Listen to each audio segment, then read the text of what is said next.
हर की रुपिया देखी के बोरा में बैठ जालू कोरा में। भाई क्या गाना है यार, आशा न पूर्ण विश्वास बनो कि तू लोग अपना भाई के एक तरफा प्यार गाना से दे बोलो।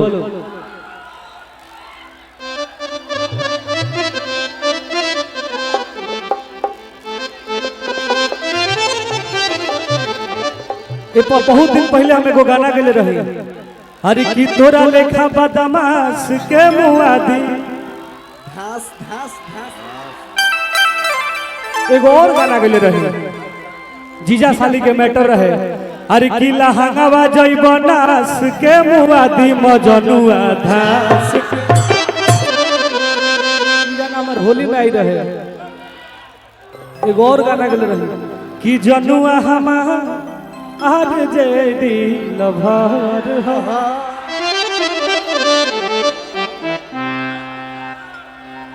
ओकरा बाद हम एगो गाना कौन गाना अब डलनी है ट्रैक पे। लइकवा कहता का अरे की ना जाने छौड़ी कौन बीमारी बाटे तोरा, अरे की ना जाने छौड़ी कौन बीमारी बाटे तोरा।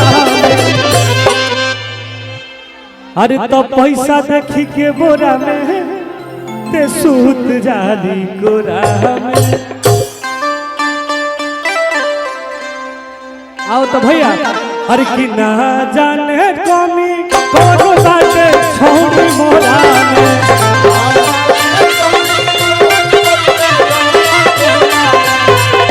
ना जाने छौड़ी कौन कमी बाटे मोरा में। अरे तो पैसा देख के बोरा में ते सूत डाली कोरा में।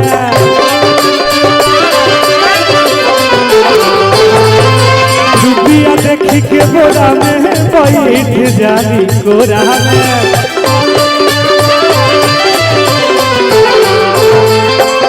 रुपिया देख के बोरा में बैठ जाली।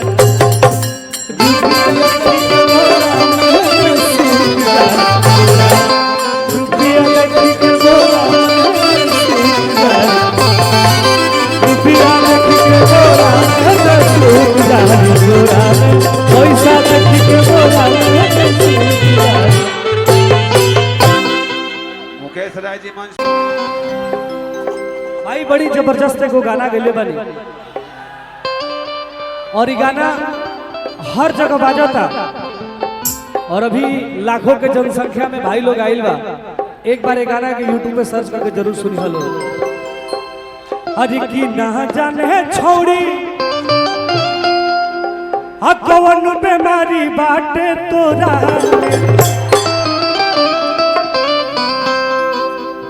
रुपिया देखी के बोरा में ते सूत जाली कोरा में।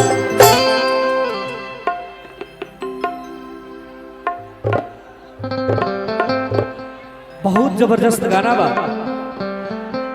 बाकी का आदेश बा भैया?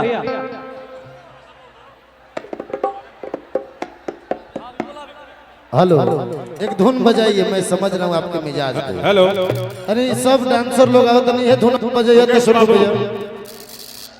मंच पर सम्मानित हमारे गार्जियन परम श्रद्धाआदरणीय श्री छोटू बाबा की पूरी टीम, शत्रुघ्न जी, विकास जी, धर्मेंद्र जी, छोटू जी, हमारे सभी मित्रगण, छोटे भाई, बड़े भाई आज हम लोगों के साथ हैं। मैं टुनटुन यादव जी से अनुमोदन करता हूं, मुकेश जी, पूरा सम्मान और तमाम महिला कलाकारों का हार्दिक हार्दिक सम्मान, स्वागत और सम्मान। तो अपना रंग में अब टुनटुन यादव जी जब गई हैं, आई लोग ठुमका लगई हैं, शत्रुघ्न भैया की टीम जब बादगी करी तो लोग हाला जरूर करी का भाई तनी कस के हाला करो भाई टुनटुन यादव का।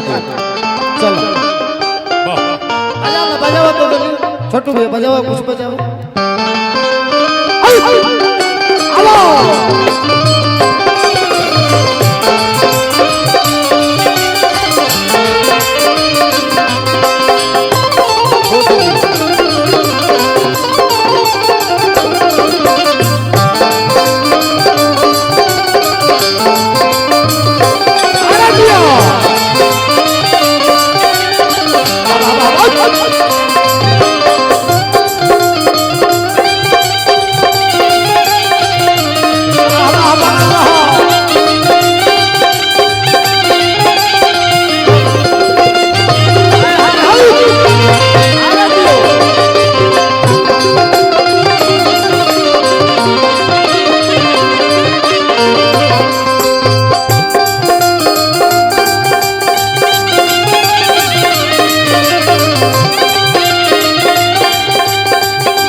अब हम सभी सुनते हैं टुनटुन यादव जी को।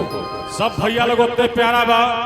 हमारे नेताजी दीपू राणावत यादव जी का आगमन हुआ और अरविंद केला कल्लू जी भी पधारे, हमारे महाराज जी।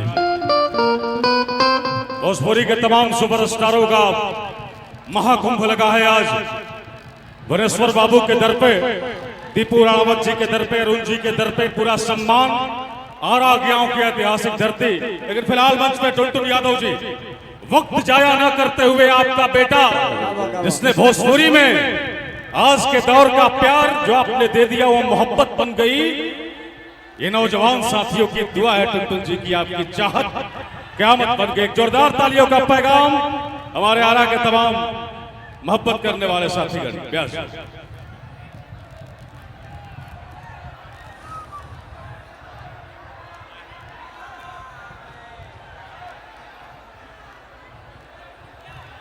हाथ ना प्यार तुझसे ऐजा करबो तो हो जाएगा होई। केहो नहीं कहे हाथ के अगल बगल बैठी सब कोई चाहता कि सिंहासन तनु बंद कर ए उतर जाओ लोग, चलो उतरो लोग, सब लोग उतरो सब। बताइए हम एक बाद आई भैया, हम बाद में गए भैया के फरमाइश बा कि कल्लू भैया के आप लोग बुलाइए और भैया के एक तरफा प्यार दीजिए। अरे कूलर चालू करो ऑपरेटर साहब, केना बड़ा कूलर चालू। हेलो तबला फाटी अब तुरंत। मुकेश भाई आप जहाँ कहीं भी जल्दी आइए। ऑपरेटर मुकेश राय जी मंच पर आइए। टेंट वालू भाई है, चालू करो। हेलो